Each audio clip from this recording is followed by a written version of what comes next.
you think of D-Day, you think of the 5 beaches. The Gold Beach was the Mulberry Harbour. Today, we're here for the Mulberry Harbour in Scotland, no less.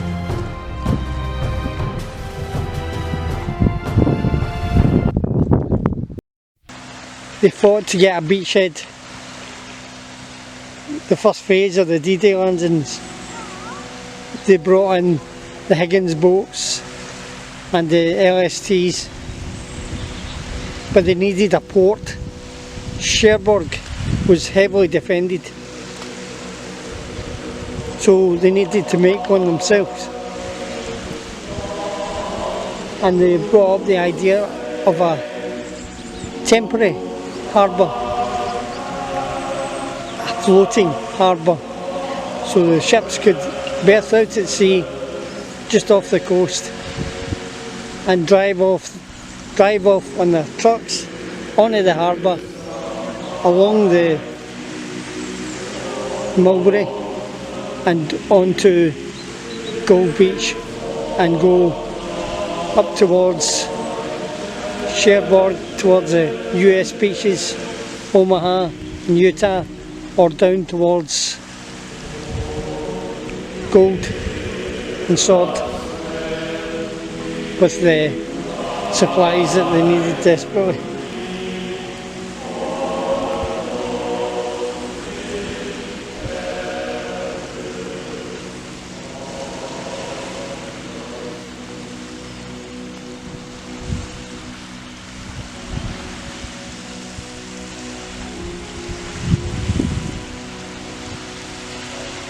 Now, there were 400 harbour sections that were produced all over the UK, from Glasgow down to the south coast of England. They were towed over to Arrowmash in the boats and assembled on the French side of the channel.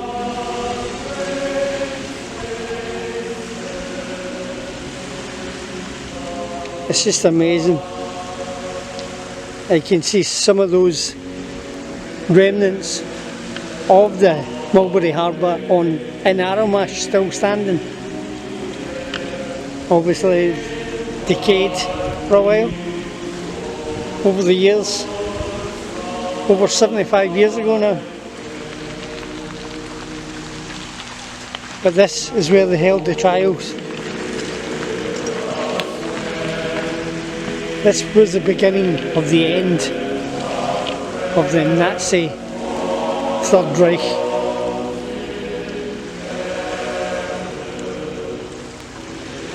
And no wonder it was top secret. The Germans didn't know when the Allies were coming. Obviously, there had to be trials done. They had to take samples of the beaches.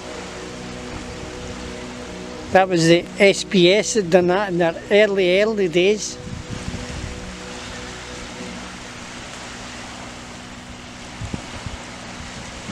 And obviously they would use different beaches all over the UK for training. This was for Mulberry Harbour trials. It's stunning.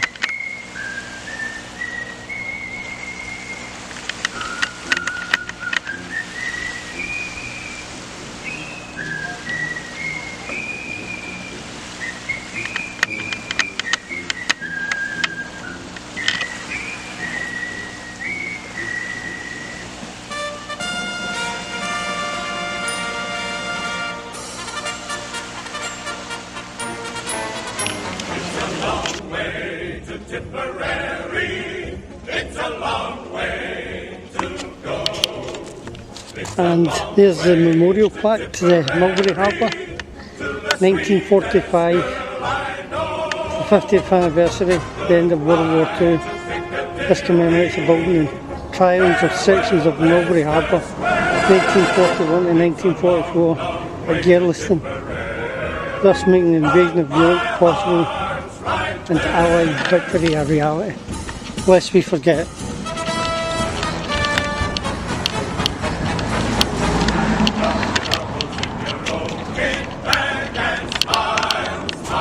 Here's old photographs as well.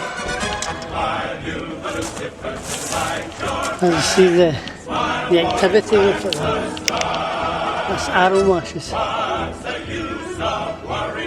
We will be going next year. Visit old friends.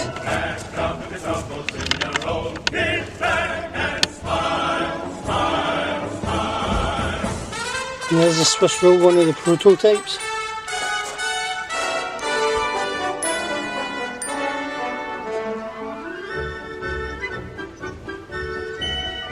I relied on the concept of an Archimedes displacement principle, comprised a combination of hinged wood struts and canvas covering.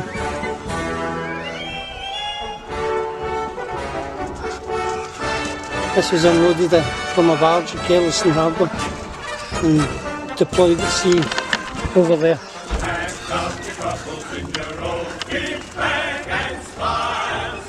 And that's the Hippo. It was the first Mulberry test scheme to be tested, designed by Welshman Lawrence Hughes, who designed the Empire swimming pool at Wembley.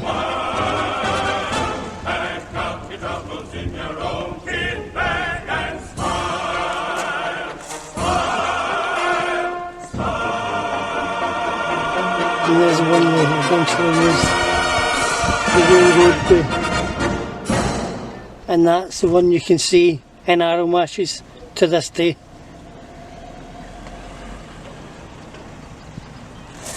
Right, it's been a pleasure. This is Hang Tough 1944.